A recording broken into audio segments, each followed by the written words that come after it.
Salve, meus caros! Nesse, que é o nosso terceiro da série de vídeos contemplando o edital de filosofia da UFPR, nós vamos abordar o artigo escrito pela professora Tatiana Roque para a revista Piauí, em fevereiro de 2020, e ver aqui como esse artigo pode ser abordado na sua prova, tá bem? Antes de mais nada, cabe que a gente diga, Tatiana Roque é uma professora de matemática na UFRJ, escreveu esse artigo, então não é um tratado científico, filosófico ou algo do gênero, né? É um artigo para uma revista, muito bem fundamentado cientificamente, estatisticamente, como se espera de uma professora de matemática, mas que foi escrito em 2020, portanto, pré-pandemia. Não espere aqui nenhuma das polêmicas de negacionismo e ceticismo que envolveram vacinas e coisas do gênero. Nada disso, tá? É, na verdade, um texto sobre questão ambiental. Esse é o tema que ela vai abordar, e só esse, tudo bem? Que você possa extrapolar os exemplos e as questões que ela cita aqui para outras questões de negacionismo ao seu sabor. Mas, para a prova, a questão ambiental é o que vai pegar, tá legal? Antes da gente começar o texto propriamente falando, algumas considerações. Em primeiro lugar, trata-se de um texto com inequívoco viés político, tudo bem? Ela é uma ativista de esquerda e se você tem ideologias ou inclinações a favor ou contra, uma dica, deixa elas no bolso, tá? Não leia esse texto de maneira enviesada, de maneira ideológica, porque polemize o quanto você quiser, concorde ou discorde no bar, no boteco, com seus amigos, fique à vontade. Aqui o objetivo é que você consiga responder as questões concernentes a esse texto na prova que está por vir, certo? Então, seja objetivo e deixe de lado qualquer inclinação partidária pessoal sua. Primeira dica. Segunda, o título desse artigo já fala muito sobre o conteúdo do mesmo, então vale a pena a gente se deter em analisar esse título. Aqui está o artigo e a seção da revista, ali minúsculo no canto superior esquerdo, acima do título, já nos dá uma pista. A seção da revista destinada à publicação desse artigo é Questões da Pós-Verdade. Então vamos começar definindo o que é pós-verdade no campo da filosofia, da sociologia, das ciências humanas. Pós-verdade é a ideia de que vivemos em um tempo onde tudo é subjetivo. Não existe mais objetividade nas questões. Tudo é questão de opinião. Não há mais verdade. Se você me diz A, eu digo B e está tudo no mesmo patamar. Por quê? Porque é o meu ponto de vista relativizado acerca da realidade. Isso é pós-verdade. Aí vamos para o título. O negacionismo no poder, tendo como subtítulo Como fazer frente ao ceticismo que atinge a ciência e a política. Então vamos lá, o negacionismo no poder. O que significa ser um negacionista? Significa que você desacredita de verdades consensuais entre especialistas em uma área. Tudo bem? Então você tem, por exemplo, um grupo de especialistas que dizem tabaco faz mal, fumar cigarro dá câncer e gera uma porrada de outros problemas.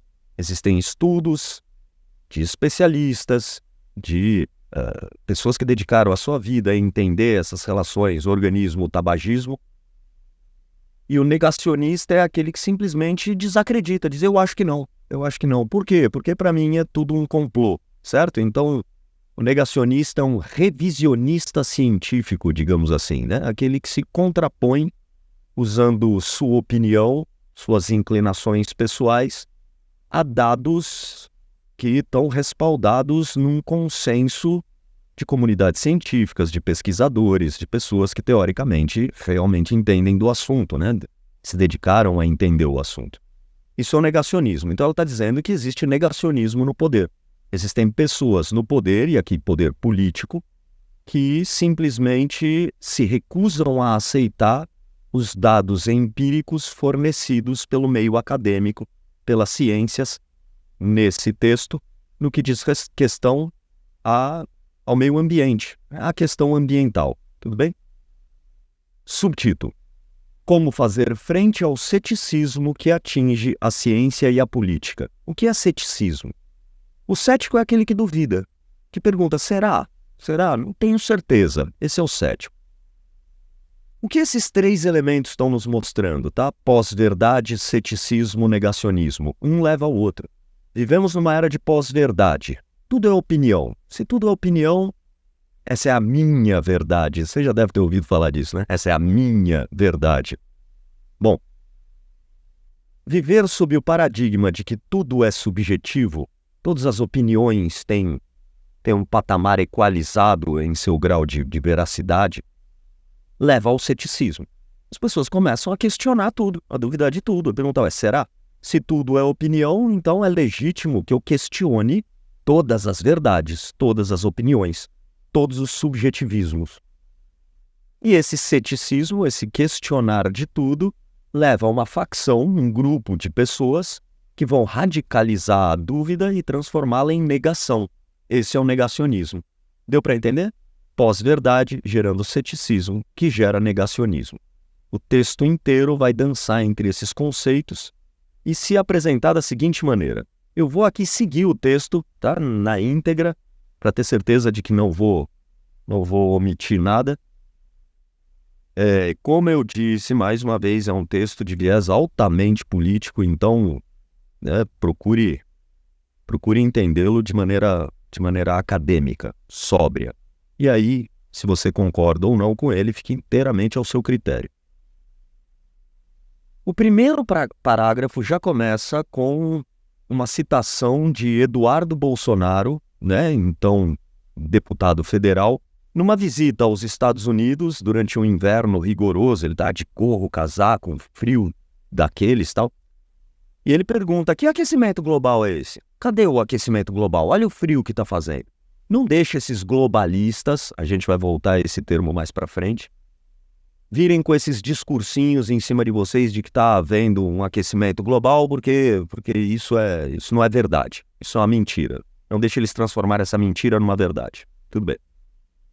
Logo na sequência, ela cita como um pesquisador, um cientista, um geólogo estadunidense em 2019, um cientista chamado James Powell, fez uma pesquisa procurando em 11 mil artigos científicos, 11 mil, sem encontrar em nenhum deles nada que negue o fato de que, de fato, o aquecimento global é uma realidade. Tudo bem? Então ela está colocando aí duas posições. Um deputado federal dizendo não, é mentira, negacionismo, e em outra, uma pesquisa científica fundamentada em 11 mil artigos que diz onde está a mentira? Ninguém no meio acadêmico embasaria isso. O lance é, há algum tempo atrás, galera, não faz muito tempo, para você dar uma carteirada numa discussão, para você encerrar uma questão polêmica, bastava você dizer, é cientificamente provado. E acabou. Hoje em dia, isso não basta mais. É isso que a Tatiana Rock está dizendo. Hoje em dia, a ciência ficou descredibilizada diante de movimentos ceticistas e negacionistas acerca da veracidade das afirmações que o meio acadêmico científico postula. Tudo bem? Ela, aliás, cita o dado de uma pesquisa britânica feita em 140 países, que afirma que 54% dos habitantes desses 140 países, 54%, acreditam apenas medianamente nos fundamentos de verdade que a ciência postula. Ou seja, grosso modo, aí, pouco mais da metade da população acredita com suas ressalvas naquilo que a ciência afirma. E isso é alarmante, porque a gente vive, então, um período de descrédito existente nas ciências que não se constatava há bastante tempo, certo? Ela cita um outro fato aqui que é importante porque pode cair em uma das alternativas da questão, penso eu.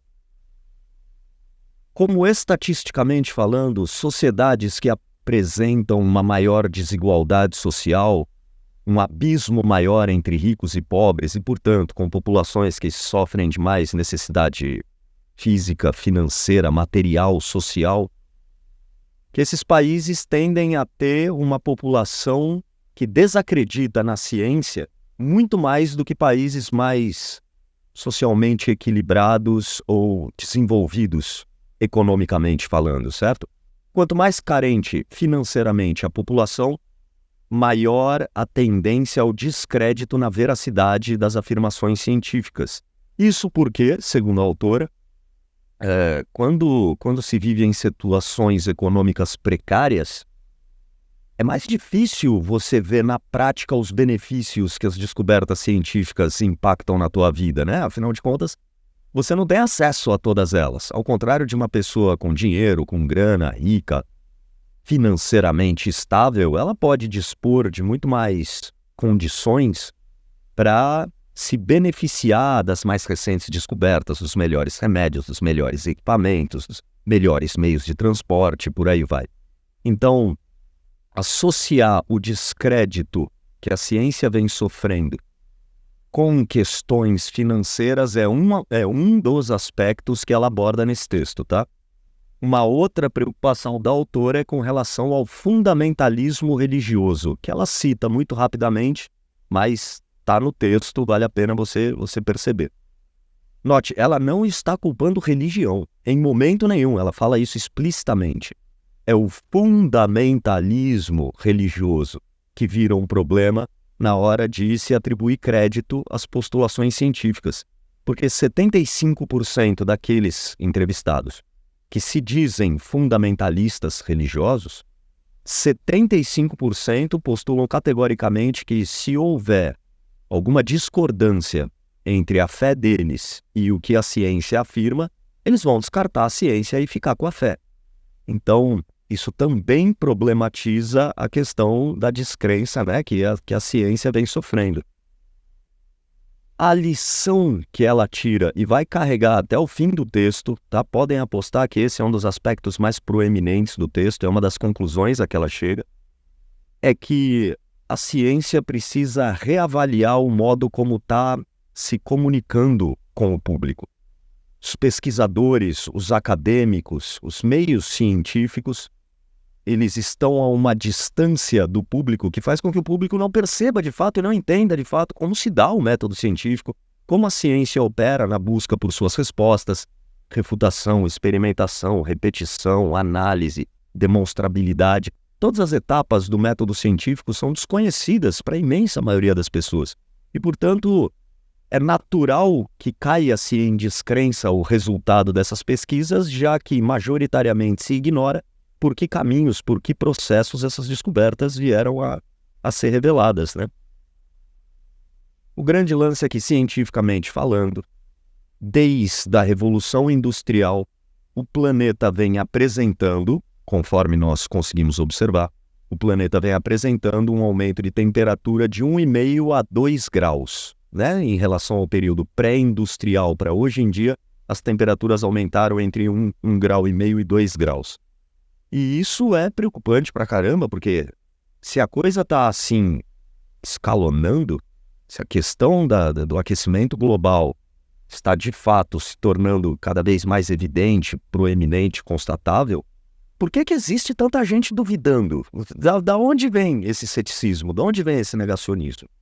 A autora aqui vai citar que a origem desses mercadores da dúvida, ela usa esse termo, os mercadores da dúvida, ou seja, as pessoas responsáveis por promover um movimento consciente de descredibilizar a ciência, vai surgir ali na década de 90, Europa, Estados Unidos, países industrializados, sobretudo pelas grandes empresas de extração de petróleo, que são as maiores responsáveis pelo aquecimento global e tal.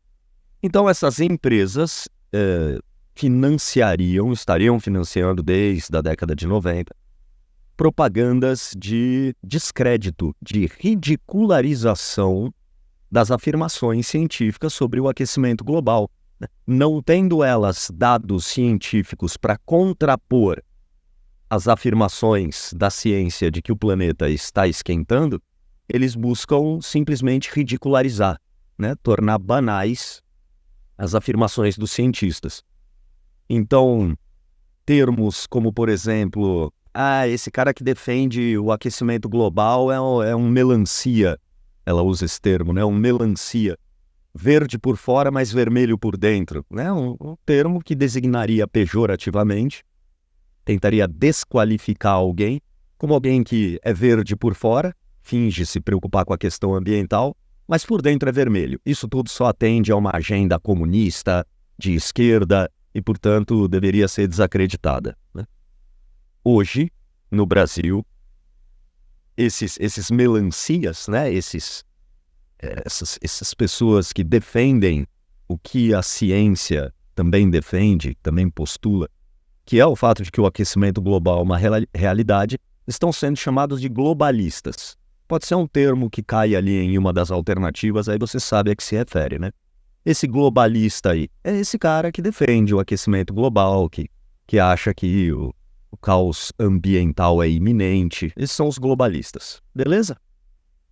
Seguindo adiante no texto, ela vai citar uma porrada de exemplos de práticas públicas motivadas por negacionistas no Brasil e no mundo, né? Campanhas políticas, publicitárias, agentes políticos, inclusive cientistas que costumam ser de outras áreas e não da climatologia, mas que se colocam numa posição de negação ao aquecimento global, dando esse ar de que, olha, é uma disputa cientistas contra cientistas, quando na verdade não é, né? Você está pegando gente que não é da área e colocando no mesmo patamar de gente que é da climatologia para debater climatologia. Então não deveria nem estar havendo esse debate.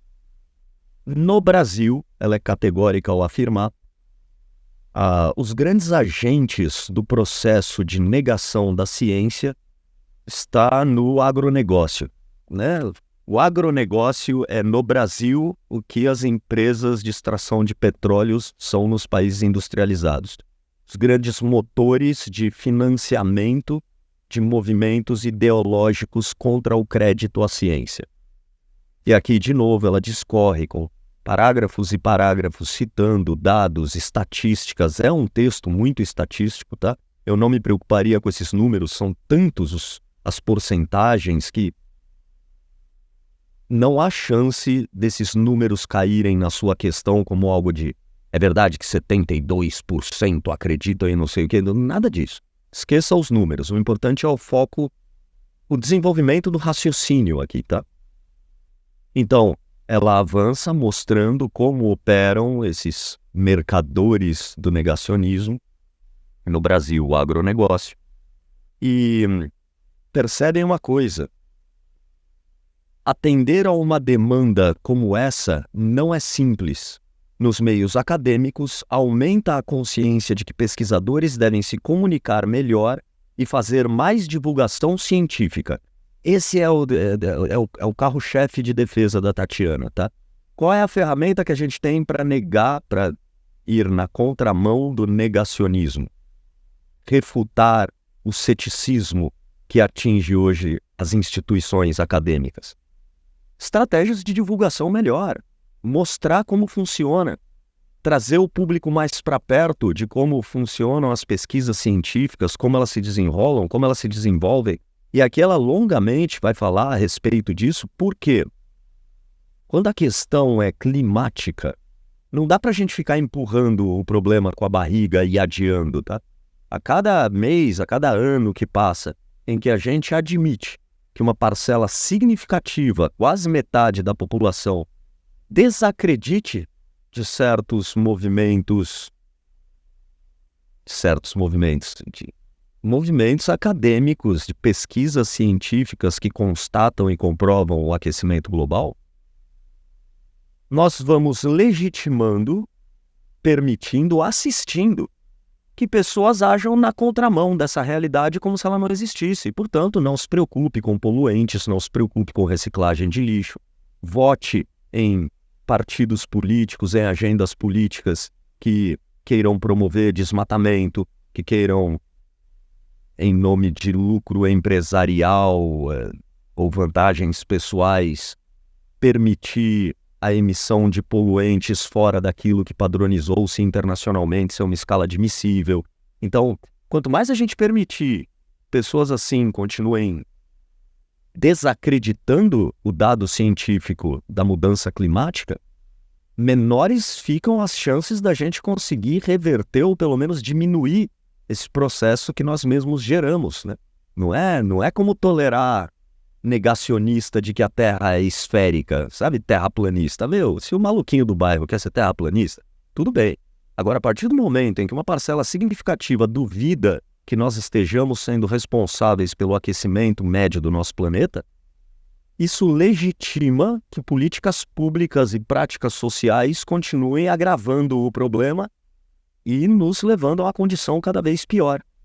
Conseguiram entender? É sobre isso o texto, galera, sem mistério nenhum, muito tranquilo, um artigo muito fácil de ler, sugiro que dê uma olhada, e tendo entendido esses conceitos, sua prova não representará problema. Tá certo? Muito obrigado por sua atenção, até o próximo vídeo.